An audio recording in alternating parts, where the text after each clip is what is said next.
नमस्कार दोस्तों, हर हर महादेव, जय श्री बालाजी, जय भोलेनाथ।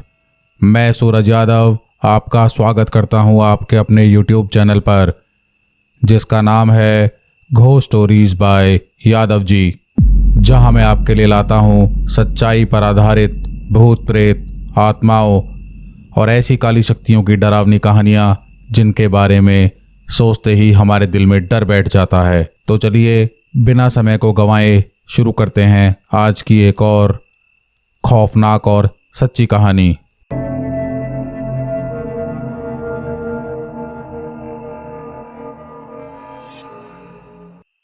जैसा कि मैंने आपको अपनी पहली जमोगा वाली वीडियो में बताया भी था कि मैं पीछे कुछ दिन अपने गांव में रह के आया था, जहां से मुझे बहुत सारी कहानियां पता चली गांव के लोगों और अपने रिश्तेदारों से। आपने अक्सर सुना होगा कि लोग कहते हैं कि जो कोई बुरा करेगा उसके साथ बुरा होगा, जैसी करनी वैसी भरनी। लेकिन कभी कभी होता क्या है कि करनी किसी और की होती है और भरनी किसी और को पड़ती है। तो हमारी कहानी भी कुछ ऐसी ही है।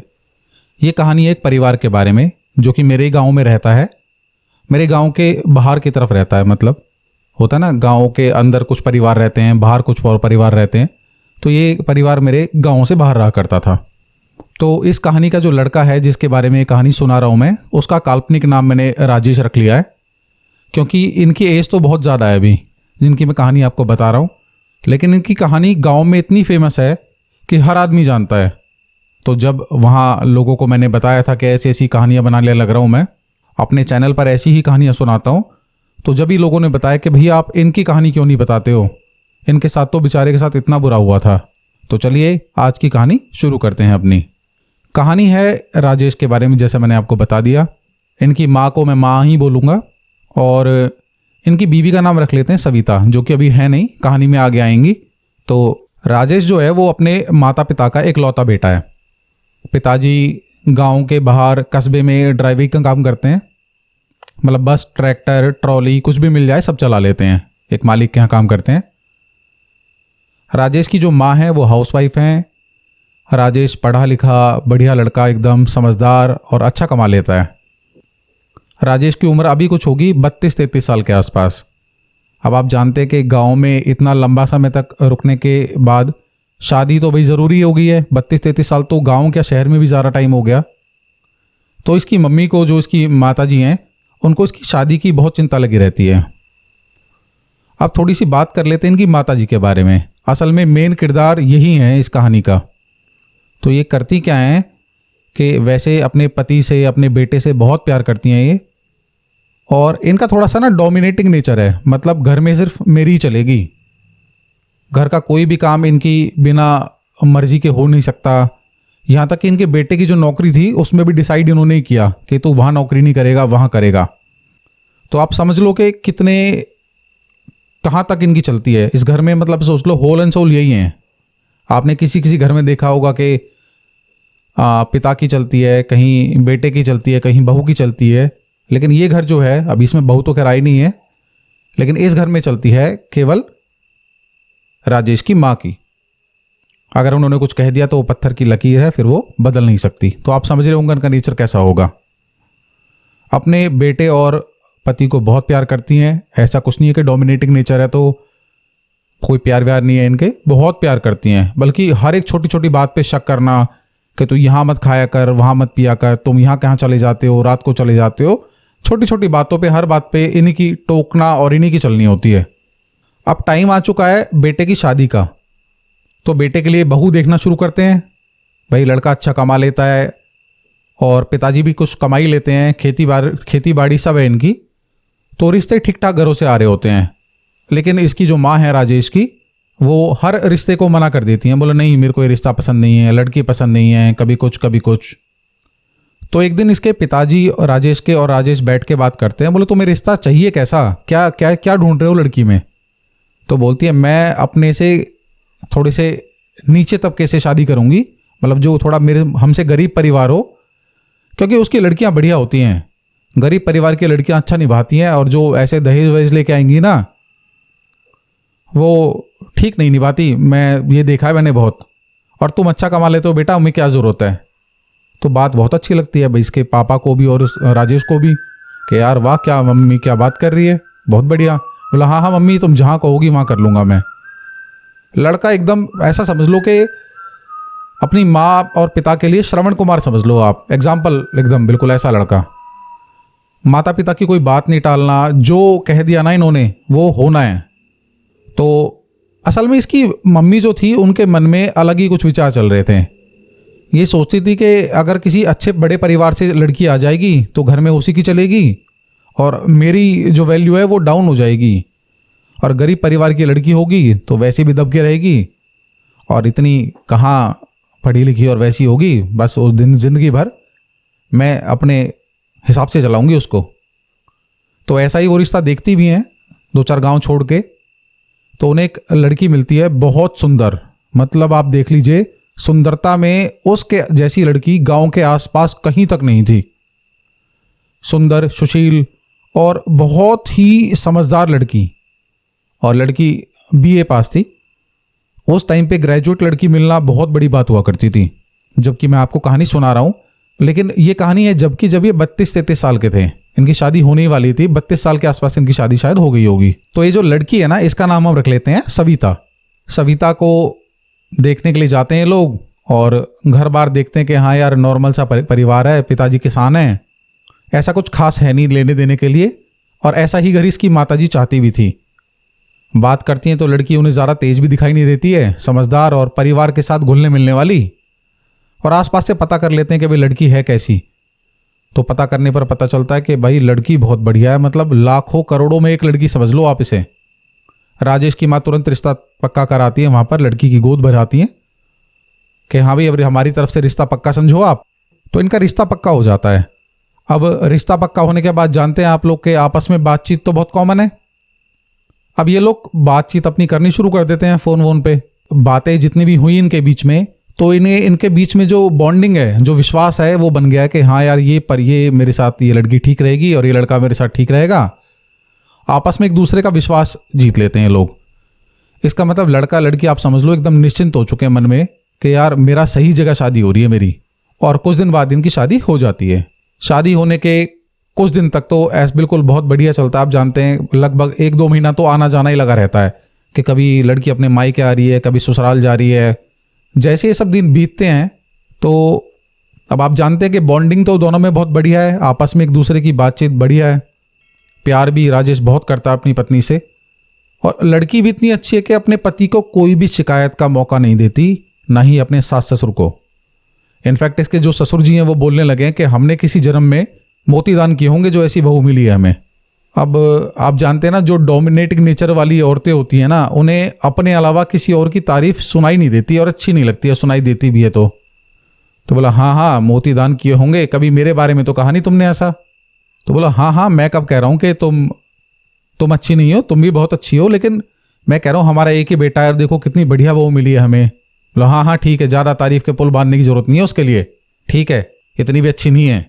अब जैसा कि मैंने आपको बताया कि सविता और राजेश के बीच में बहुत समझदारी, आपसी संबंध बहुत बढ़िया है, एक दूसरे की बात सुनते और समझते हैं। उसके बाद ऐसा नहीं कि लड़ाई तो देखिए सब में होती है, थोड़ी बहुत कहा सुनी, गुस्सा गुस्सी सब में हो जाती है, लेकिन इन लोगों का जो तरीका है ना आपस में जो समझदारी है दोनों की, उससे क्या है ये लोग किसी भी मसले को सुलझा लेते हैं और कभी किसी से बुरा नहीं मानना। मम्मी पापा ने कुछ कह दिया तो कोई बात नहीं, चलो कोई बात नहीं, बड़े हैं, मतलब इतना बढ़िया रिश्ता है इन दोनों का। और आप जानते हैं कि जब नई नई शादी होती है तो आदमी अपनी बीवी से ज़्यादा अट्रैक्टेड रहता है, क्योंकि भाई नई नई शादी हुई है और होना भी चाहिए अट्रैक्टेड। भाई रिलेशन बनने के लिए टाइम चाहिए होता है, ये विश्वास जीतने के लिए। अब आदमी टाइम नहीं देगा तो कैसे विश्वास बनेगा इंसान का। तो ये बात ना कहीं उसकी मम्मी को खटक रही थी। अब उन्हें लगता था कि ये तो बीवी के आते ही एकदम जोरू का गुलाम हो गया। जो इसकी बीवी बोलती है कि आज मुझे वहां जाना है, मार्केट जाना है, तो मार्केट ले चलो। तो एक दिन बोलती भी हैं, अरे राजेश मैं देख रही हूं जब से तेरी बीवी आई है तो अपनी बीवी के पल्लू से ही बंधा रहता है हमेशा। कुछ और भी ध्यान है तेरे को, और भी तो हैं घर में, या तेरे को सिर्फ यही दिखाई देती है? कभी माँ के पास भी बैठ जाया कर। तो राजेश बोलता, माँ मैं रोज आपके साथ ही बैठ के तो नाश्ता करता हूँ, ऑफिस से आने के बाद मैं आप लोगों के साथ ही बैठता हूँ।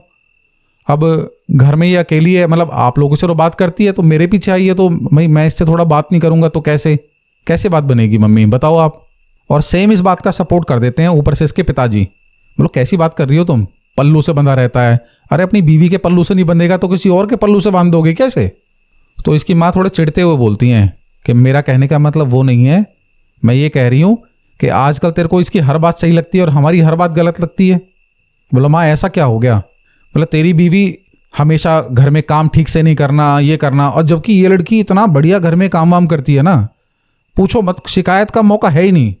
लेकिन इसकी मदर तो चाहती थी कि, अब पता नहीं ऐसा क्यों चाह रही थी, मैं समझ में नहीं आ रहा है मेरे, जैसा मुझे बताया उन लोगों ने, कि वो सिर्फ ये चाहती थी कि मेरा बेटा सिर्फ मेरी बात सुने। जैसे कभी वो मार्केट जाने के लिए कह रही है लड़की, तो अगर इसकी मदर ने मना कर दिया तो ना लेके जाए। और जैसा कि ये कहानी सुनने के बाद मुझे जो लग रहा है अब, तो मुझे ऐसा लग रहा है कि काश भगवान इसको अकल दे देता, इस राजेश को और इसकी बीवी को उस टाइम, कि जिस चीज में इसकी माँ खुश है सिर्फ वही कर लो, तो आज ये हालत नहीं होती शायद इन दोनों की। तो इसकी मदर को, इसकी माँ को ऐसा लगने लगता है कि ये लड़का ना एकदम मेरे काबू से बाहर चला गया है और सिर्फ अपनी बीवी का गुलाम बन के रह गया है। एक तो हम लड़कों की एक बहुत बड़ी समस्या है, माँ की सुने तो माँ का लाडला, और बीवी की सुने तो जोरू का गुलाम। आदमी करे तो करे क्या, घर में कमा भी वही रहा है, घर में सब कुछ लालन पालन सब कुछ वही कर रहा है, लेकिन फिर भी इस स्थिति के साथ तो मेरे ख्याल से 80% आदमियों को गुजरना पड़ता ही होगा। जो लोग आदमी लोग मेरी स्टोरी सुन रहे हैं तो वो समझ भी रहे होंगे मैं कहना क्या चाह रहा हूं। ठीक है, तो अब ये लड़का थोड़ा सा ना चिड़चिड़ा सा होने लगा है। बोला यार घर में आओ ना तो यही कलेश लगा रहता है, मैं काम करता हूं घर में ही ज्यादा नहीं रहा करूंगा। शाम को लेट आया और बस आके अपने कमरे में सो गया, और ऐसा ही होने भी लगा। राजेश शाम को अपने काम वाम से आता है और काम से आने के बाद जाता है खा पी के और तुरंत अपने कमरे में आके सो जाता है। किसी और से बातचीत बिल्कुल बंद सी हो गई है। उसकी मम्मी से तो लगभग ऐसा सोच लो, वो लगता है कि जितना सामने आऊंगा ऐसी ही बात और बढ़ेगी। और यहीं उसकी मम्मी को और ज्यादा शक हो गया कि अरे मैं सही सोच रही थी एकदम, लग रहा है इसकी बीवी ने मना कर दिया होगा, इसीलिए उस दिन के बाद से बात और करनी बंद कर दी मेरे से। और वो अपने मन मन में कहानियां बनाई जा रही हैं कि ऐसा तो नहीं है कि इसने मेरे बेटे पर कुछ करवा दिया हो, जिसकी वजह से मेरा वो बेटा, श्रवण कुमार जैसा बेटा मेरा, और इसकी आदत देखो मेरे से बात भी नहीं करता है। ये बात अपने वो पति से भी बात करती हैं, राजेश के पापा से। तो बोलते हैं वो तुझसे बात ऐसा नहीं कि करता नहीं है, वो तुझसे बच रहा है, क्योंकि तू जब बात करती है अब तेरे पास एक ही टॉपिक रहता है, बहू बहू बहू। अरे बहू भी तो तू ही लाई थी, तेरी मर्जी से शादी हुई, सब कुछ हुआ, अब तू कैसे उस लड़की और उस लड़के के पीछे पड़ी है ये बता। तुम चुप रहो, तुम्हें तो एक ही बस मैं ही गलत दिखाई देती हूं, अपने काम से काम रखा करो, चलो यहां से, घर के मामलों में दखल मत दिया करो आप। बोले ठीक है कर ले जो तेरे मन में है, हमेशा करती आई और आगे तू अपनी ही करेगी। तो ये एक दिन, अगले दिन ही जब छुट्टी है राजेश की, तो राजेश से बोलती है, राजेश एक काम कर, आज तेरी छुट्टी है तो पीर बाबा की दरगाह पे चल रहे हैं जरा। तो राजेश बोलता हाँ हाँ माँ चलो कोई नहीं, आज छुट्टी भी है, मैं बहुत दिन से, लगभग एक हफ्ता हो गया आपके साथ बैठा भी नहीं हूं, चलो होके आते हैं, सब लोग चलते हैं। तो बोले नहीं नहीं तू अकेला चल मेरे साथ, तू और मैं चल रहे हैं, मोटरसाइकिल निकाल और चलते हैं। तो बोला हाँ ठीक है अकेले चल रहे हैं कोई बात नहीं, वैसे ये घर में अकेली बोर हो जाएगी, तुम कह रही हो तो इसे भी ले चलूं।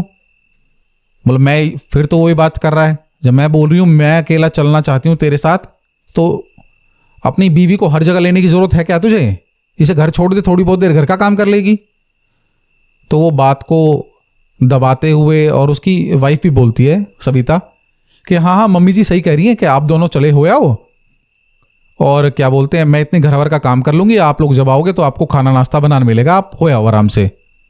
इतनी समझदार लड़की है ये, नहीं चाहती है घर में कोई भी किसी तरह की बात हो, अक्सर कोशिश करती है कि इसकी सास जो भी कहती है कि उस बात को मान लिया जाए ताकि घर में कुछ ऐसी बात हो ही ना।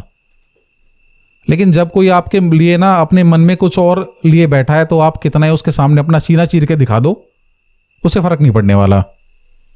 तो इसकी राजेश की माँ जो है, एक पीर बाबा की दरगाह है हमारे गांव से थोड़ा सा दूर, तो वहां लेकर चली जाती हैं इन्हें, और जाने के बाद वहां झाड़ा वाड़ा लगवाती हैं। अपने मन में सोच रही हैं कि ऐसा है अगर इसने थोड़ा बहुत तो इसके ऊपर कुछ करवा वरवा दिया होगा ना, कि ये सिर्फ इसी की बात सुने, तो ये झाड़ा वाड़ा पीर बाबा के यहाँ पे एकदम बिल्कुल ठीक हो जाएगा, ये वापस वैसे ही हो जाएगा मेरा पहला वाला राजेश। अब उन्हें कौन समझाए, उनका पहला वाला राजेश ही है। अपनी बीवी से प्यार करना क्या माँ के प्रति कोई साजिश करना है, या फिर माँ से प्यार ना करना है? लेकिन इनकी बुद्धि अलग ही चल रही है एक तो ना। और ऊपर से जब शादी हो जाती है ना लड़के की, तो गांव की जो दो चार और औरतें इनके साथ आके बैठ जाती हैं, वो और ऐसी बातें करती हैं। अरे बहू ठीक चल रही है नहीं चल रही है, आजकल की बहुएं तो ऐसी होती हैं, आप जानते हो ना वो औरतों वाली चुगलखोरी। तो वो सब चलते चलते इनका दिमाग और खराब हो रहा है। तो अभी ये पीर बाबा की दरगाह से आ गई हैं और अब मना रही है, अरे कल से अब देखना मेरा बेटा ऐसा हो जाएगा जैसे पहला था। अब बताऊंगी उस कलमुही को जो हर बात पे अपनी सारी बातें मनवाती है ना, अब बताऊंगी उसे। तो अगले दिन फिर ऑफिस के लिए जा रहा होता है राजेश, तो मां बुलाकर बोलती है, आजा मेरा बेटा ऑफिस जा रहा है। अब वो तो आज ऐसा प्यार दिखा रही है, तो राजेश भी मतलब मां रोज तो चलो प्यार तो करती है, लेकिन आजा मेरा बेटा खाना खा ले, आज ऑफिस जा रहा है, ऑफिस में ठीक से मतलब ऐसे कर रही है जैसे आप छोटे से बच्चे को स्कूल भेजते हैं ना जब, तो जैसा लाड माँ करा करती थी पहले। तो राजेश सोचता है चलो अच्छी बात है, लग रहा माँ का मूड ठीक हो गया है, और मतलब माँ लग रहा है अब तुम मेरे से गुस्सा नहीं हो। बोला बेटा मैं तेरे से कभी गुस्सा थी नहीं, मेरा तू तो मेरा बच्चा है, तू मेरा खून है, तो मेरा लाडला है। इतने ही पीछे से सविता बोलती है कि आज एक काम करना, शाम को ना कुछ अपना सामान पर्सनल सामान लाने के लिए बोलती है कि ये लेते आना और थोड़ा जल्दी आ जाना। जैसे आप जानते हैं कि हर बीवी बोलती है कि थोड़ा जल्दी आ जाना, आज बाहर से कुछ खाने पीने के लिए ले आना, मेरे लिए ये सामान ले आना, मेकअप का सामान ले आना। पर जिसकी शादी हो रखी है वो समझ रहा होगा मैं क्या बोलना चाह रहा हूं। तो जब ही देखते के साथ ही वो बोलता कि हाँ हाँ ठीक है मैं ले आऊंगा। तो बोला नहीं कोई जरूरत नहीं है ये फालतू खर्चा करने की। उसकी माँ बोलती है, बोला माँ फालतू खर्चा क्या है, वो उसका जरूरत का सामान है और क्या हो गया ले आऊंगा, तो उसके पास है नहीं शायद इसीलिए बोल रही होगी। नहीं नहीं सब है इसके पास, मैंने सब देखा है, कोई जरूरत नहीं लाने की। तो बोलता ठीक है नहीं लाऊंगा, तुम चिंता मत करो। अब चला जाता ऑफिस। अब शाम को बीवी फोन करके ऑफिस में ही बोल देती है कि काम करो ये सामान याद है दिन में बोल रही थी, तो एक काम करना चुपके से ले आना, मम्मी को ना पता चले बस, वरना मम्मी आप जानते हो ना खामखा उनकी आदत है गुस्सा होने की। अब माँ है चलो कोई बात नहीं, गुस्सा हो जाती है कोई बात नहीं। ये बात तो बोलनी चाहिए राजेश को, लेकिन आप समझदारी का लेवल देख रहे हो सविता का। वो बोल रही है कि कोई बात नहीं माँ ही तो है, गुस्सा हो रही है तो मेरी मम्मी भी घर पे मेरे को मारा भी करती थी मम्मी, तो ये तो चलो गुस्सा ही हो रही है बस, कोई बात नहीं। तुम एक काम करना चुपके से बैग में रख के ले आना और उनको पता भी नहीं चलेगा और बस हमारा काम भी हो गया, उनकी बात भी रह गई। तो ऐसे ही वो करता है, शाम को लेके आता है और बैग में जब ही निकाल रहा होता है तो उसकी मम्मी देख लेती है बैग में से सामान निकालते हुए।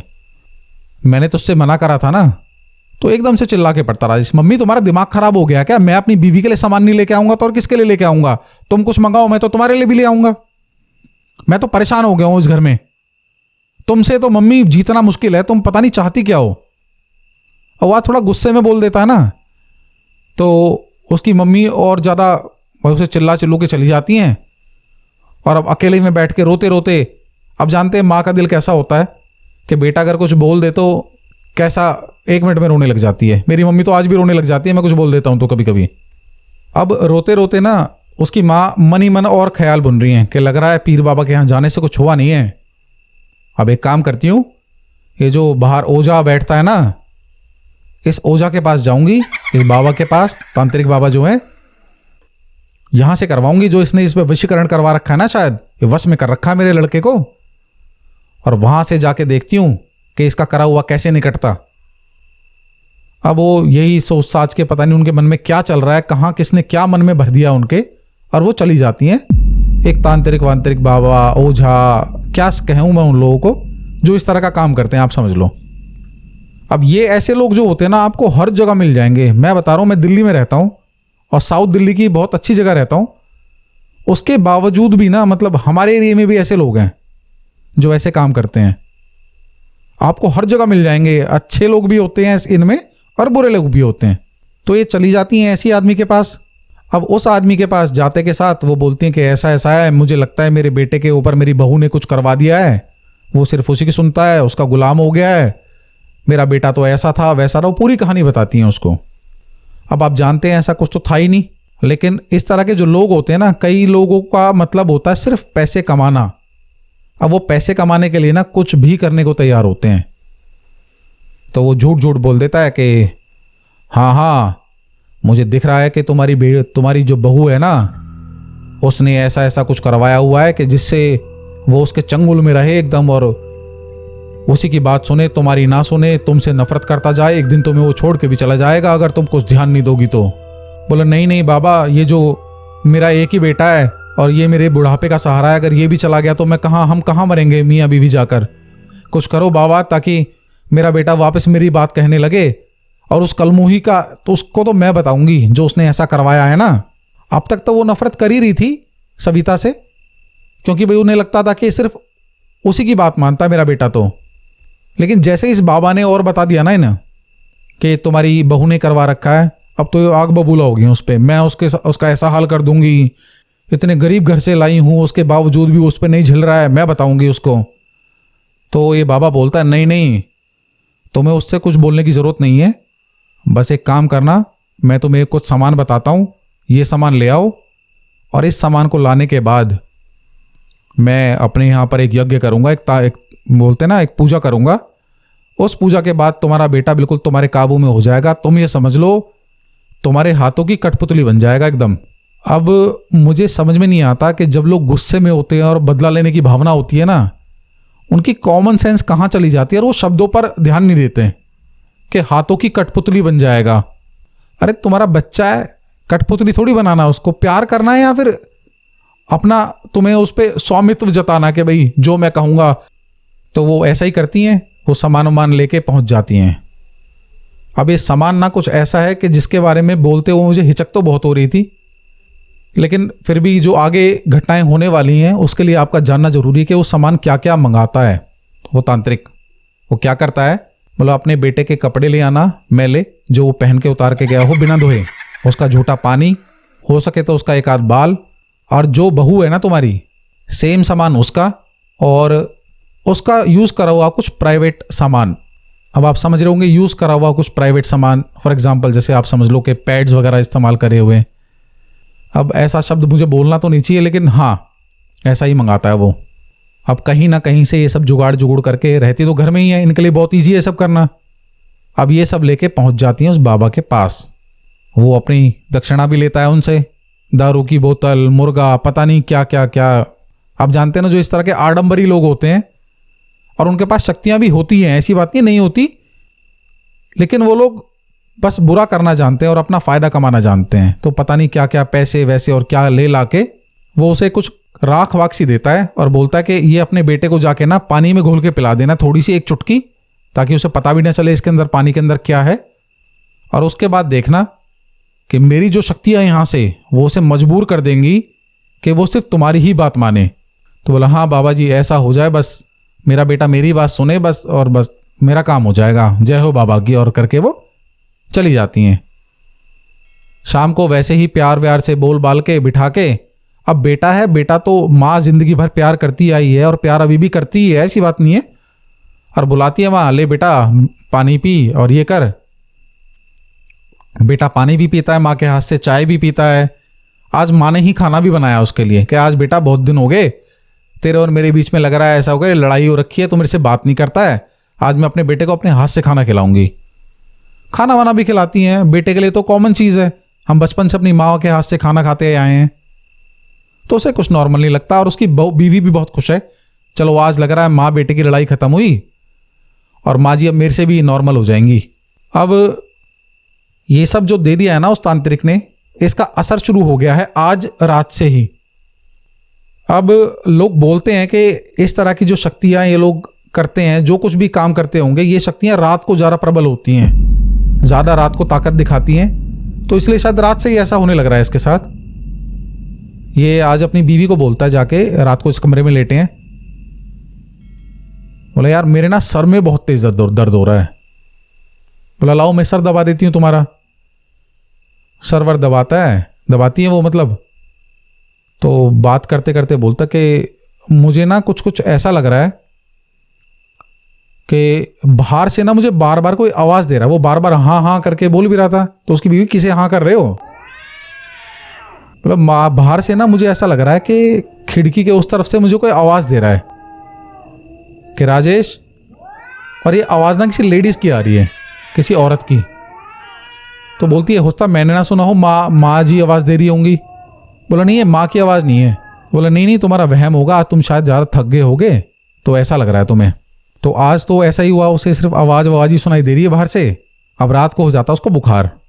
बुखार होने के बाद वो अगले दिन ऑफिस नहीं जाता है और पूरे दिन ऐसे ही अपने कमरे में रहता है, मतलब अपने बेडरूम में, और अपनी बीवी को बुलाकर बोलता कि सविता, मुझे ना कुछ बात बतानी है तुम्हें। बोला हाँ हाँ बताओ। कि मुझे ऐसा लग रहा है कि ये जो दीवार है ना, सामने वाली जो दीवार है, इसमें किसी का चेहरा दिख रहा है मुझे। तो हंसते हुए वो बोलती है कि लग रहा है कि तुम मुझसे इतना प्यार करते हो कि तुम्हें हर जगह मेरा ही चेहरा दिखाई दे रहा है। बोले नहीं नहीं, मैं मजाक नहीं कर रहा। वो सीरियस होकर बोलता है कि मैं ना मजाक वजाक नहीं कर रहा हूं तुझसे, मुझे सही में किसी का चेहरा दिखाई दे रहा है इसमें, और वो चेहरा ऐसा लग रहा है कि मुझे अपनी तरफ बुला रहा है। अब ये लड़की जो है ना, इस तरह की चीज़ों पे ना तो विश्वास करती है, और पढ़ी लिखी लड़की है एकदम, तो विश्वास ऐसा कुछ है नहीं उसे इन बातों पे। तो वो ध्यान नहीं देती है कि ऐसा कुछ भी हो सकता है। उसे लग रहा है कि मेरे पति को बुखार हो गया है, तो कभी कभी क्या होता है, बुखार सर पर चढ़ जाता है, तो इसकी वजह से आदमी थोड़ा सा कुछ सुनने लगता है, कुछ देखने लगता है। बोला डॉक्टर को दिखाते हैं, अच्छे से ठीक हो जाएंगे। और ये हर छोटी छोटी बात पे से दवाई मांग रहा है, पानी मांग रहा है, तो अपनी बीवी से छोटी छोटी बातों पे गुस्सा हो जा रहा है कि तेरे समझ में नहीं आ रहा है, मेरे सर में दर्द हो रहा है, मेरा सर दबा दे, मेरे पैर दबा दे, दवाई कब देगी, खाना कब देगी। अब ये ऐसे आवाज सुनते के साथ इसकी मम्मी आती है और बोला क्या हुआ राजेश, आज ऑफिस भी नहीं गया तू। तो राजेश अपनी माँ से बोलता कि माँ, मेरे ना बुखार हो रहा था आज, तो मैंने सोचा रेस्ट कर लेता हूँ, और ये पता नहीं जब से यहाँ दिमाग चाट रही है मेरा, यूं नहीं मेरे लिए खाना लिया है, मेरे लिए चाय लिया है, पैर दबा दे, सर दबा दे, और उससे लड़ना सा शुरू कर देता है। मतलब बोलते बोलते अपनी बात बता भी उसको ही रहा है और लड़ भी उससे ही रहा है, आप देख रहे हो। तो उसकी मम्मी बोलती है, जैसा मेरा बेटा कहता है वैसा करती क्यों नहीं है तू। पत्नी का पहला धर्म होता है अपने पति की सेवा करना, और जो पत्नी अपने पति की सेवा नहीं कर सकती ना, वो किसी लायक नहीं है औरत। वो उन्हें तो मौका चाहिए था भाषण देने का, और उन्हें अब पता चल गया कि हाँ, लग रहा है जो कल बाबा जी ने करवाया था ना, उसका काम हो गया है। ये बुखार बुखार तो हो सकता है ऐसी आ गया हो इसको, पर थकवक आ गया हो। तो इसको राजेश को डॉक्टर के पास ले जाते हैं और दिखा के लेके आते हैं। तो वहां से डॉक्टर इसको दवाई देता है, अपना बुखार उतर जाता है इसका। आज शाम का टाइम होता है। शाम को राजेश फिर से अपनी बीवी से बड़े प्यार से बोलता है, ऐसा नहीं कि हमेशा लड़ता ही रहता है। अपनी पत्नी से बोलता है कि सविता इधर सुन। बोला हाँ। इसकी बीवी को लग रहा है कि कुछ टोन बदल गई है इनकी, आज कल से लग रहा है बुखार हो गया ना, थोड़ा चिड़चिड़े हो गए हैं। तो बोला हाँ बोलो बोलो। मुझे ना ऐसा लग रहा है कि कमरे के बाहर जो खिड़की है ना, वहां से कोई गया अभी छत की तरफ। तो बोलती क्यों डरा रहे हो मुझे भी, मजाक मत करो। बोला मैं मजाक नहीं कर रहा तेरे से, मुझे ऐसा लग रहा है कि कमरे की खिड़की की तरफ से कोई गया है और वो छत पे गया है, और वो देख वो चेहरा ना मुझे फिर दिख रहा है और मुझे फिर बुला रहा है अपनी तरफ, और आवाज भी आ रही है मुझे बाहर से। अब सविता थोड़ी सी डर जाती है कि कैसी कैसी बातें कर रहे हो तुम, ये ठीक तो हो ना तुम, और रोने लग जाती है। तभी अपनी सास को बुलाती है, मम्मी देखो ना क्या हो गया इन्हें, ये कैसी कैसी बातें कर रहे हैं, बोल रहे हैं मुझे कोई दीवार में दिख रहा है, और छत से मुझे कोई बुला रहा है, और कमरे से परछाई दिख रही है छत की तरफ जाते हुए। मम्मी क्या हो रहा है इनको, आप किसी को दिखाओ ना, किसी बाबा वाबा को दिखाओ, किसी पंडित जी को दिखाओ, ऐसा तो नहीं कुछ गलत सलत इनको नजर वजर लग गई हो कुछ, या किसी ने कुछ कर धर तो नहीं दिया इनके ऊपर। अब आप जानते हैं ना, चोर की दाढ़ी में तिनका, जैसे ही वो ऐसे बोलते हैं ना कुछ कर धर तो नहीं दिया किसी ने, तो एकदम से इसकी मां चिढ़ जाती है। बोला कौन करेगा इसके ऊपर, दिमाग खराब है क्या तेरा, छोटी सोच वाली लड़की, तेरे दिमाग में यही है बस हमेशा। बोला नहीं मम्मी जी, मैं हमेशा नहीं बोलती हूँ, मैं आज ही तो बोल रही हूँ, ऐसा ऐसा बता रहे हैं जब। बोला हाँ हाँ मैं कल देखूंगी किसी के पास जाके, चल, और डांट डूट के उसको भगा देती है वहां से। अब अपने बेटे की ऐसी हालत देख के ना थोड़ी चिंता तो उनको भी होती है कि यार बुखार भी आ रहा है और ये ऐसे ऐसे बता रही है कि ऐसे ऐसे बोल रहा है वो। एक काम करती हूँ, उन बाबा के पास फिर चलती हूँ कि बाबा ये मेरे बेटे को ऐसा ऐसा हो रहा है कि कुछ गलत तो नहीं होगा ना उसके साथ। तो वो बाबा उसे उन्हें आश्वासन दे देता है कि ऐसा कुछ है नहीं, और ये थोड़ा बहुत तो देखो होता ही है। जब उसे थोड़ा बहुत डर लगेगा ना, जब भी तो अपनी बीवी से लड़ेगा, और लड़ेगा जब ही तुम्हारी बात सुनेगा। यही तो चाहती थी ना तुम? बोला हाँ हाँ बिल्कुल। और वो उनकी बातों में आके और फिर आ जाती हैं और वो फिर पैसे वैसे ठग लेता है उनसे। और दिन पे दिन ना ये जो है, इस जो इन्होंने करवाया है, इसका जो असर है ये इस लड़के पर बढ़ता चला जा रहा है। अगले दिन ऑफिस जाता है, ऑफिस से शाम को आना, शाम को किसी से बात ना करना और अपने कमरे में एक कोने में बैठे रहना उसी दीवार की तरफ देखते हुए, और ना नहाना धोना, ना खाना पीना, कुछ नहीं, किसी चीज पे ध्यान नहीं है। इसका ध्यान है सिर्फ उस आवाज पे, उस परछाई पे, और जो चेहरा वो दिख रहा है उसे उस पे। ये ऐसा हो गया एकदम, ना किसी से बोलना चालना, किसी से नहीं। इसकी मम्मी जब बात करती है तो मम्मी से तो प्यार से बात करना है, और अगर बीवी ने कुछ बोल दिया ना तो काट खाने को दौड़ रहा है एकदम। बीवी को भी ना कुछ अलग अलग लग रहा है कि यार जो लड़का मेरे पीछे जान छिड़कता था, अपने घर तक में लड़ गया मेरे हक के लिए, मेरे प्यार के लिए, वो ऐसा कर रहा है, कुछ समझ में नहीं आ रहा है। और ये हमेशा मेरे से हमेशा लड़ने के मूड में तो रहता नहीं है। और ये बताते भी हैं कि ऐसे ऐसे इन्हें छत पे से धम धम की आवाज आती है और कुछ तो है, कुछ दिख रहा है इनको। तो इसे कुछ शक हो जाता है कि मुझे लगता है कि किसी ने इनके ऊपर कुछ काला जादू वगैरह करवा दिया है। अभी तक इसके दिमाग में ना सिर्फ 1-8% ही है कि इसके ऊपर वशीकरण, ऐसे शब्द ये लड़की ने सुने भी नहीं है कभी, और शायद विश्वास नहीं करती हो सकता है। तो ये अपनी मौसी की लड़की को फोन मिलाती है, जो कि अगल बगल के किसी और गांव में रहती होगी, और पता करती है कि ऐसा ऐसा मेरे, बताती है अपने मतलब उसको, मौसी की लड़की को, कि ऐसा ऐसा मेरे पति के साथ हो रहा है, और अचानक से उनके बिहेव में ऐसा चेंज आ गया है। अब तो वो ऐसा है कि मम्मी की बात सुनने के अलावा ना और घर में सबको काट खाने को दौड़ने के लिए आते हैं। चलो ये सब तो ठीक है, लेकिन जो सब वो बताते हैं ना कि उन्हें ये सब दिख रहा है, उनका सर दर्द रहता है हमेशा, पता नहीं क्या ही है। तो उसकी जो बहन है, वो मौसी की जो लड़की है, वो सलाह देती है कि काम करो। देखिए हर कोई आदमी ना, हर कोई गलत नहीं होता। वो सलाह देती है कि एक काम करो, अपने घर पे सत्यनारायण भगवान की कथा रख लो और भगवान की पूजा पाठ करो, बस भगवान सब सही करेंगे। भाई हर कोई जो समझदार बहन भाई होगा वो यही सलाह देगा। तो वो अपनी सास से बोल के ऐसा करती भी है कि मम्मी इनकी तबीयत खराब रहती है, एक काम करो सत्यनारायण भगवान की कथा रखवा लेते हैं घर में। तो बोला हाँ ठीक है रख ले, कोई बात नहीं। अब ये कोई गलत औरत तो है नहीं इसकी सास भी, अपना वो भगवान के नाम पे तुरंत राजी हो जाती हैं। दिन में आज न्योता दिया, अगले दिन भगवान की कथा रखवा ली, और गांव के लगभग सब लोग आए हैं इनके घर पर। और आज जो है ना, ये राजेश जो है, ये जो अलग से कुछ हरकतें करने लग रहा है। अब वो हरकतें हैं क्या? जैसे आप समझो कि पूजा वाला जो एरिया जहां पंडित जी बैठे हैं, एक तो पहले पूजा में बैठा नहीं है आज। जैसे अपनी बीवी के साथ इसको बैठना होता है, जोड़े को बैठना होता है भगवान की कथा में, तो उसके मम्मी पापा बैठे हैं, चलो कोई बात नहीं। लेकिन ना ये बिल्कुल अलग थलग है उस एरिया से, ये पूजा पाठ वाले एरिया की तरफ आ भी नहीं रहा है। अब मैं ये नहीं कह रहा हूं इसके ऊपर कोई भूत उतार रखा है इसलिए नहीं आ रहा है, ये कुछ खेल दिखा रहा है, ऐसा कुछ नहीं है। लेकिन ये ना अब एक बड़े बच्चे की तरह, मतलब एक 32-33 साल के लड़के की तरह हरकतें नहीं है इसकी। ये कुछ कुछ ऐसा कर रहा है जैसे 10-12 साल का बच्चा नहीं करता, किसी को डराना, किसी को छेड़ना, ऐसा कुछ कर रहा है। ये छोटा बच्चा बन गया है एकदम। कोने में जो लोग खड़े हैं उस तरफ, जो कुछ लोग तो बैठ के पूजा में भाग लेते हैं, कुछ लोग साइड में बैठ जाते हैं, कुछ बाहर खड़े हो जाते हैं, तो कुछ लोगों को पीछे से जाके ऐसे, किसी को जाके पीछे से एकदम से डरा देना भाऊ। अब जो लोग इस लड़के को जानते हैं बोला यार ये लड़का ऐसा तो है नहीं, इतना सीरियस रहने वाला लड़का, मतलब बहुत समझदार और सुलझा हुआ लड़का, ये ऐसी ना कभी ऐसी हरकतें करता है। लेकिन लोग ना इस बात पे ध्यान देते हैं नहीं। बोलो कोई बात नहीं, हो सकता घर में पूजा है और थोड़ा मजा आ रहा हो तो छेड़ लिया हो किसी को, इतना को ध्यान देता नहीं है। और हर किसी को ना माँ माँ बुला रहा है, मतलब कोई इसके चाचा लगते हैं गांव में तो उनको भी माँ बुला रहा है, इनकी कोई बुआ लगती है तो उनको भी माँ बुला रहा है, इनफैक्ट अपनी बीवी को भी माँ बुला रहा है कि माँ मैं ये खाऊंगा, माँ मेरे साथ खेलो ना। जैसे मान लो किसी चाचा के साथ बात कर रहा है, गाँव में तो सब चाचा ताऊ ही होते हैं कि माँ मेरे साथ खेलो, मुझे माँ पैसे दे दो। सबको बिल्कुल अजीब लगता है, और पूजा के दौरान तो इन्हें नहीं बोलते हैं कुछ भी। लेकिन बाद में सब बताते हैं कि तुम्हारा बेटा ना कुछ अलग अलग से हरकत कर रहा है, इसे दिखाओ कहीं किसी के पास।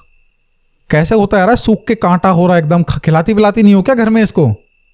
तो वो इस बात का भी जो वो है ना ठीकरा इसकी बहू पर ही फोड़ देती हैं कि जब से ये लड़की हमारे घर आई है ना इसका अपने पति की तरफ ध्यान है, ना इसकी सेवा करती है, ना हमारी तो बिल्कुल एकदम कुछ करती ही नहीं है। घर में बस दिन भर बैठी रहती है और मुंह चलाना आता है इसको बस। शाम होती है और शाम को आज ये अपने कमरे में जाकर अपनी पत्नी से मां करके बात कर रहा है। आप समझो, अगर कोई अपनी पत्नी को मां करके बोले तो उसे कैसा लगेगा? पहले तो उसे लगा कि मजाक वजाक तो नहीं कर रहे, आज सुबह से लग रहा है सब कुछ छेड़ रहे हो, लेकिन ऐसा तो नेचर है नहीं इनका। अब वो मां मैं रोटी खाऊंगा, मां मेरे साथ खेलो, दिमागी रूप से आप समझ लो अनस्टेबल, एकदम कुछ कुछ पागल हो चुका है। पता नहीं उस बाबा ने ऐसा क्या किया था।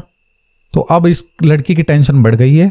सविता मिलाती है अपनी मौसी की लड़की को दोबारा फोन, बोला बहन आज ये पूजा वूजा भी करवा के देख ली, लेकिन पूजा के बाद तो मेरे को ऐसा लग रहा है इनका दिमागी संतुलन बिल्कुल बिगड़ गया है। ये मुझे माँ माँ कह रहे हैं, आज सुबह से ऐसे हरकतें कर रहे हैं, छोटा बच्चा हो।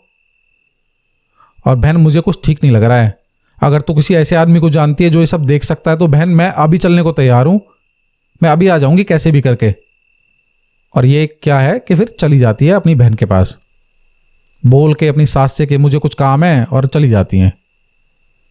वहां जाके किसी बाबा बाबा को दिखाते हैं। भाई हर जगह, मैंने बताया ना आपको, ऐसे लोग आपको हर जगह मिल जाएंगे, लेकिन ऐसा ही नहीं कि हर जगह गलत ही लोग मिलते हैं। और कई लोग क्या होते हैं, गलत तो नहीं होते लेकिन पैसे के लिए अच्छे काम करते हैं, तो चलो कोई नहीं, अच्छे काम कर तो रहे हैं। तो ऐसे एक आदमी के पास उसकी मौसी की लड़की ले जाती है और वो देख के बताता कि ऐसा ऐसा है, तुम्हारे घर में ही कोई महिला है और उसने ये सब करा हुआ है, और उसे ये दिया था खाने के लिए, और जिसमें कि तुम्हारा ये सामान भी था, जैसे मैंने आपको बताया था, कुछ पर्सनल सामान यूज करा हुआ और बाल और ये सब। बहुत घिनौना आदमी था मेरे ख्याल से तो वो, जिसने ये सब करा था। तो वो बाबा बोलता है कि इसकी काट हो तो जाएगी, लेकिन कभी कभी क्या होता है ना, इस तरह के वशीकरण की जो काट होती है वो कभी कभी इंसान के ऊपर भारी पड़ जाती है। तो बोला क्या बाबा जी आपका मतलब क्या है? बोला मैं यहां से इसकी काट कर तो दूंगा जो करा हुआ है उन्होंने, लेकिन अगर जो सामान मैं तुम्हें दूंगा रखने के लिए, उस पर उतार के अपने पति के सर पे से 7 बार उतार के इसको रख लेना अपनी अलमारी में। लेकिन अगर वो ये सामान उस आदमी के, उस इंसान के हाथ पड़ गया जिसने इसके ऊपर करवाया हुआ है, तो समझ लेना ये तुम्हारे हाथ से चला जाएगा। ये आदमी ये पागल हो जाएगा एकदम, ये झेल नहीं पाएगा। अभी देख रहे हो कैसी हरकतें कर रहा है ये, उसके बाद तो जो शक्तियां मैं पीछे छोड़ूंगा उन शक्तियों को भगाने के लिए, ऐसा ना हो वो शक्तियां भी इसके अंदर ही समाहित हो जाएं। तो पहले तो ये डरती है कि नहीं नहीं मैं ऐसा कुछ नहीं। तो इसकी मौसी की लड़की बोलती है कि एक बात बता, अभी कौन से जीजा जी ठीक हैं? अभी भी तो पागल हो ही रखे हैं, आधे पागल हो गए, कुछ दिन में ऐसे पूरे पागल हो जाएंगे। और वो बाबा भी इस बात में हाँ में हाँ मिलाता कि हाँ धीरे धीरे ये एकदम दिमागी संतुलन बिगड़ जाएगा इसका।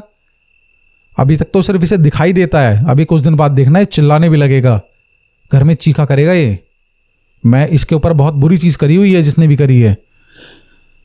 और तुम्हारा ये सब जो पर्सनल सामान जो है ना, ये क्या ही बताऊं, ये सही नहीं है। ये वाला जो टोटका होता है ये बहुत बुरा होता है। तो सविता मान जाती है और बोलती है बाबा मैं अपनी जान से भी ज्यादा संभाल के रखूंगी, उस सामान को अपने लॉकर में रख दूंगी। और कर करा के ले आती है, रात को अपने पति के ऊपर से 7 बार उतार कर और उसे अपनी अलमारी में रख देती है आराम से कोने में। अब पता नहीं क्या है वो सामान, ये तो मुझे नहीं पता, लेकिन छोटी सी पोटली में बताते हैं कि छोटी सी पोटली में कुछ सामान दिया था। लेकिन प्रॉब्लम क्या है, आप समझो कि एक घर में रहते हुए आप कैसे कोई सामान छुपा लोगे, और वो भी एक बहू। तो ऐसा ही होता है कि ये सब उतारने के बाद अगले दिन से ही, बल्कि रात से ही उसके पति को आराम पड़ने लग जाता है और सुबह वो कुछ कुछ नॉर्मल होने लग जाता है।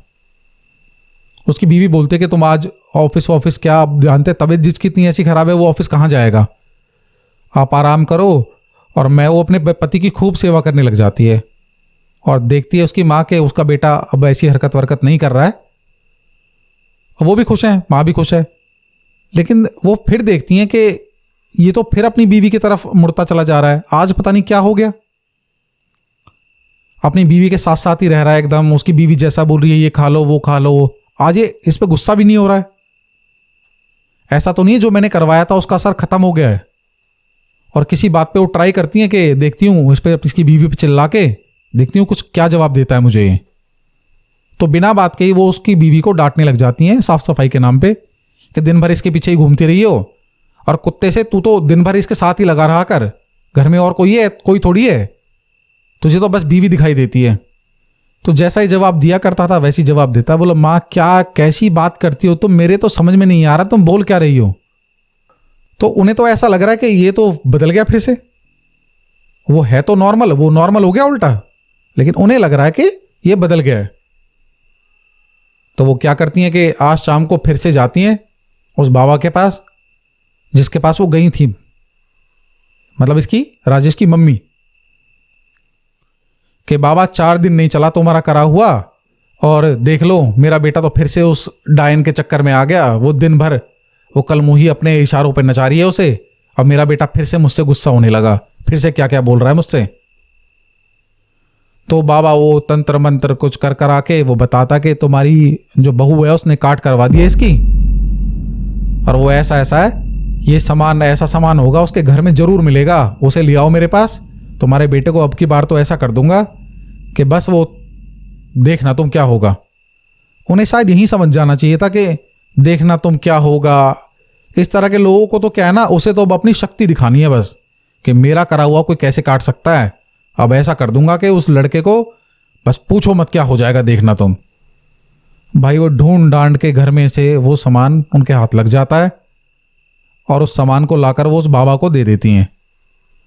और बाबा फिर से कुछ करता है, जो कुछ भी करता होगा, तंत्र मंत्र ये मंत्र वो मंत्र, और कर करा के क्या क्या सामान ऊट पटांग। आप समझते होंगे इस तरह के लोग कैसी प्रक्रिया करते होंगे। और वो कर करा के फिर से वो पानी दे देता है, मतलब वो राख से दे देता है पानी में डालने के लिए, और लेकर वो फिर जाके अपने बेटे को पिला देती हैं। अब बहू थोड़ा सा हिचकिचाती तो है जब जैसे जैसे उसकी माँ उसके आसपास आती है, लेकिन माँ को मना कैसे कर दे कोई।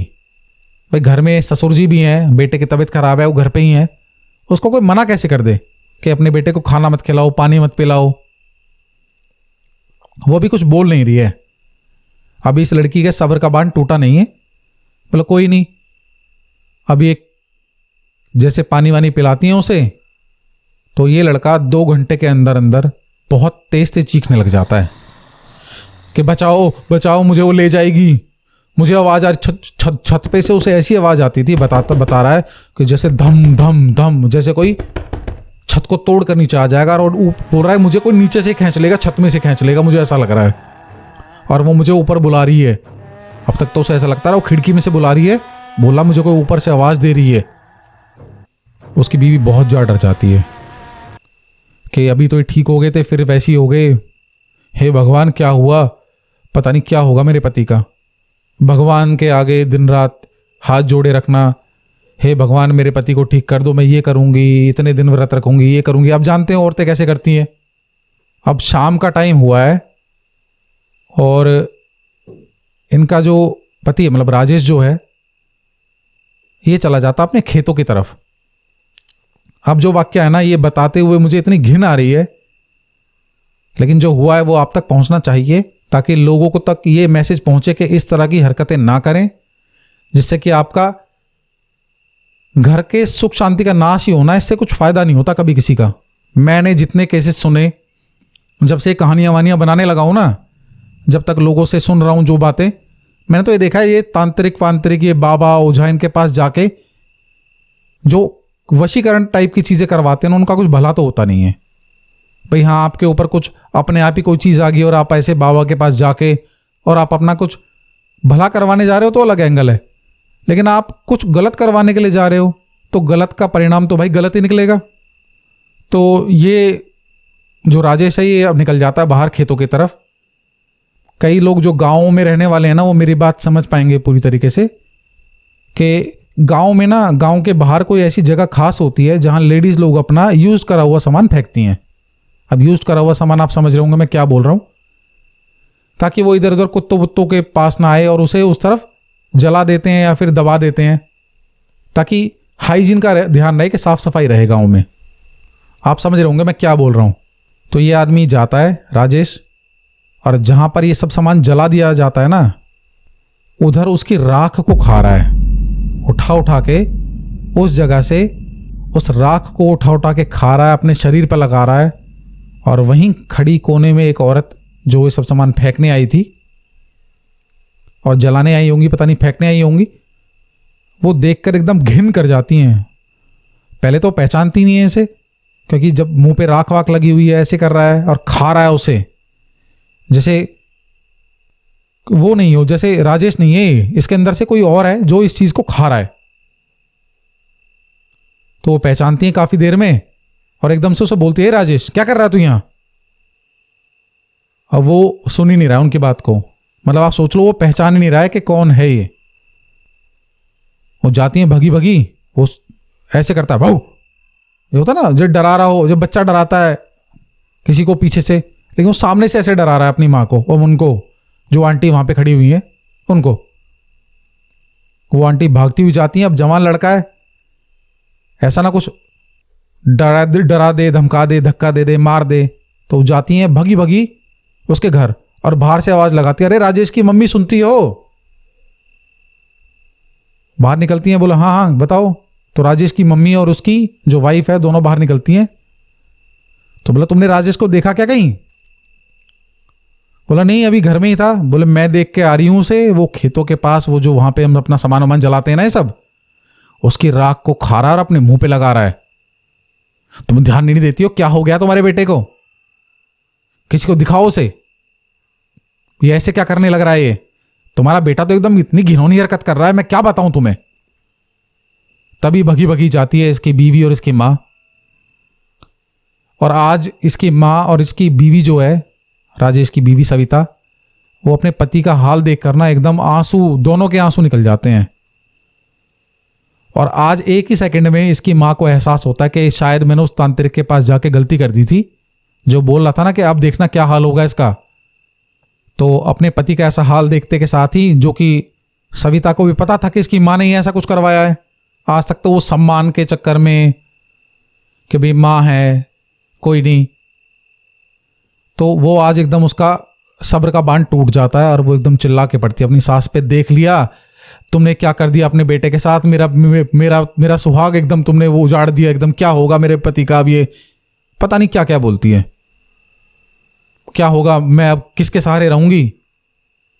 तो बोलती नहीं नहीं तू चिंता मत कर। अब वो देख रही है, अब जब कंडीशन ऐसी बन गई है, तो जब अकल आई है तो बोलती नहीं नहीं मैं इसे उसी बाबा के पास ले जाऊंगी और वो ठीक कर देगा सब। तो उसी बाबा के पास ले जाया जाता है और वो बाबा देख के बताता है कि भाई देखो मैंने करा, फिर उस तरफ से किसी बाबा ने, तांत्रिक ने कुछ करा, कुछ शक्तियां छोड़ी, फिर मैंने शक्तियां छोड़ी, अब ये शक्तियां ना इसके शरीर से जा नहीं रही हैं और इसका गलत असर दिख रहा है इसके ऊपर, बस यही है, और मुझे नहीं लगता अब ये ठीक हो पाएगा। वो कुछ करता है, उस समय तो अपना पल्ला झाड़ता है, बोलता हाँ हाँ धीरे धीरे ठीक हो जाएगा, लेकिन पूरी तरह ठीक नहीं होगा, अभी आराम से धीरे धीरे हो जाएगा, ऐसे करके कुछ वो टाल देता है। तो इस बात को सुनकर उसकी बीवी बोलती है कि मैंने जहां दिखाया था मम्मी वहां दिखा लेते हैं, वो बाबा बहुत अच्छे हैं और वो ठीक कर देंगे। वो बाबा साफ साफ देखते ही मना कर देता है, नहीं अब ये ठीक नहीं होगा। असल में काटी हुई चीज के ऊपर दोबारा अगर कुछ कर दिया जाए ना, तो फिर उस इंसान को बचाना नामुमकिन सा हो जाता है। तो देखते हैं ये आदमी कितने दिन जिएगा, और जिएगा तो ये पागलों की तरह जिएगा, अब ये उसका फायदा नहीं है, अब ये इंसान इंसान नहीं रहेगा, आप समझ लो ये जानवर है अब एक। अब उनके घर में वो सुन सुना के आ गए हैं वो अपने पति को, अपने बेटे को पकड़ के ले आए हैं। अब वो घर में ऐसे ही करने लग रहा है, घर में बैठे बैठे चिल्लाता रहता है, मैं आ रहा हूं, मैं आ रहा हूं, मुझे मत बुला, मैं आ रहा हूं। और कान पकड़ के ऐसे चीख रहा हो तो इंसान कान अपने बंद कर लेता है, ऐसी हरकतें कर रहा है। दिन भर बैठा रहता है दीवार की तरफ मुंह करके, और ऐसा ना लगभग लगभग साल भर हो गया। शादी को अभी 4-5-6 महीने ही हुए थे और उसके बाद 1 साल और, मतलब 1.5 साल हो गया इसकी शादी को। अब आप जानते हैं कि ऐसी बात लड़की अपने माता पिता से छुपा तो सकती नहीं है। ये बताती है, अपनी बहन को बताती है, उसी मौसी की लड़की को, अपने पिता को बताती है, अपनी माँ को बताती है। भाई 2-4-10 दिन में पता चल जाता है उड़ता उड़ता। जब इतनी बड़ी बात गांव में हो जाती है ना, तो ये बात गांव से गांव तक पहुंचने में, रिश्तेदारी में पहुंचने में टाइम नहीं लगता। उसके घर वाले लगभग 1 साल तक इंतजार करते हैं कि ठीक हो जाएगा राजेश। और फिर एक दिन आके अपनी बेटी को ले जाते हैं और उसे समझाते हैं कि देख बेटा, तेरी गलती तो थी नहीं इसमें, तेरी सास ने जैसा ऐसा करा था वो भोगेंगी अपने आप, तू क्यों भोग रही है बेटा, अभी जिंदगी में ठीक तो होने वाला है नहीं। और उसको वहां से ले जाते हैं। और जैसा कि लोगों ने बताया कि कुछ साल, 1 आध साल बाद उसकी शादी वादी भी कर दी थी उस लड़की को मना मनू के। लेकिन वो लड़की ना जब भी इसके बारे में, राजेश के बारे में पूछती रहा करती थी लोगों से कि वो ठीक हुआ नहीं हुआ अभी। मतलब उसके मन में था कि वो ठीक हो जाए, चाहे उसके साथ नहीं है अभी। और कुछ साल बाद ही ये जो राजेश है, ये दिन पे दिन और पागलपन का जो लेवल है ना वो बढ़ता चला गया। और घर में एक लड़का बस देखभाल करने वाला, माता पिता किसी बीमारी की वजह से, आप समझ लो सदमे की वजह से, कुछ साल में उनका भी देहांत हो गया। अब ये आदमी गलियों में, गांव की गलियों में, बस स्टैंड पे, कहीं भी आपको खड़ा हुआ मिल जाएगा। एक शीशा सा हाथ में लिए घूमता रहता है। रोड पर कुछ भी पड़ा है उसे उठा के खाता है। अक्सर उस जगह देखा जाता है जहां पर इस तरह की चीजें जलाई और दबाई जाती हैं, जहां मैं आपको बता रहा था। और कभी भी किसी को भी मम्मी मम्मी, माँ माँ करके बुलाता है। अब आप देखिए, करा किसी और ने और भरा किसी और ने। थोड़ी सी अकल का इस्तेमाल अगर कर लेती उसकी माँ और उसकी बीवी, मैं दोनों के लिए बोलूंगा कि अगर उसकी माँ ऐसा ना करती और जब उसकी बीवी को पता चल गया था कि ऐसे ऐसे उन्होंने करा हुआ है, तो वो उससे रिक्वेस्ट कर लेती कि माँ ऐसा ऐसा है। आदमी को समझ क्या रखा है, मेरे समझ में नहीं आता। कभी कभी मैं खुद भी सोचता हूं इस बारे में कि घर में कमा के वो लाए, सब कुछ वो करे, क्या समझ रखा है तुमने हमें बंदर के कोई कैसे नचा ले, कोई कैसे नचा ले। थोड़ा तो समझो कि मेरे कहे में आए तो इसने करवा दिया, उसके कहे में आए तो उसने करवा दिया। आदमी है या फिर सब्जी बन रही है कोई के मसाले डाले जाओ इसमें। मैं गुस्सा हो गया था जब मैंने कहानी सुनी, तो मैंने इतनी गालियां दी सबको, पता नहीं, जब मैं गांव में था। और पता नहीं कैसे कैसे लोग बसते हैं यहाँ पे।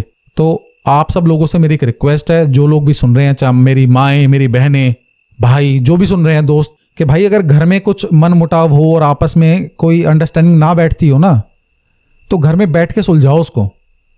ऐसी हरकतें नुकसान ही देंगी और कोई फायदा नहीं होगा। उनको देख के ना, जब वो बस स्टैंड पे मैंने उनको देखा कि आदमी कुछ भी उठा के खा रहा, मैं तो सोच रहा पागल, नॉर्मल ऐसी पागल होगा, मेंटल हो जाते हैं लोग, बीमार हो जाते हैं मेंटली। लेकिन जब ये पता चला ना, तो उस आदमी पे इतना तरस आ रहा है मुझे। मैंने गांव में एक लड़के को पैसे भी दिए, मैं एक काम कर, इसको कुछ खाने के लिए दे दे।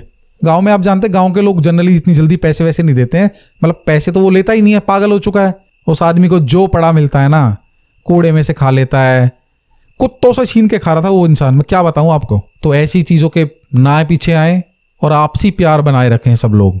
माँ, बीवी, भाई, हर रिश्ता जरूरी है और सब में बैलेंस होना जरूरी है। और लड़कों से भी भाई एक बात बोलूंगा, जो सुन रहे हैं, जो जैसे बोले ना उस समय हाँ हाँ कर दो। बोला हाँ आप सही कह रहे हो, और बीवी को कमरे में बोला बीवी तू भी सही कह रही है। मतलब मैं आज पहली बार किसी कहानी को बताते हुए मैं इतना इमोशनल हो रहा हूं कि आप लोगों से हाथ जोड़ के रिक्वेस्ट है, कभी कोई ऐसा ना करें। और आज की मेरी कहानी यहीं समाप्त होती है। आप सुन रहे थे सूरज यादव को, और अगली कहानी आने तक ओम नमः शिवाय, जय श्री बालाजी, हर हर महादेव। भगवान का नाम लेते रहें और गलत कामों से दूर रहें।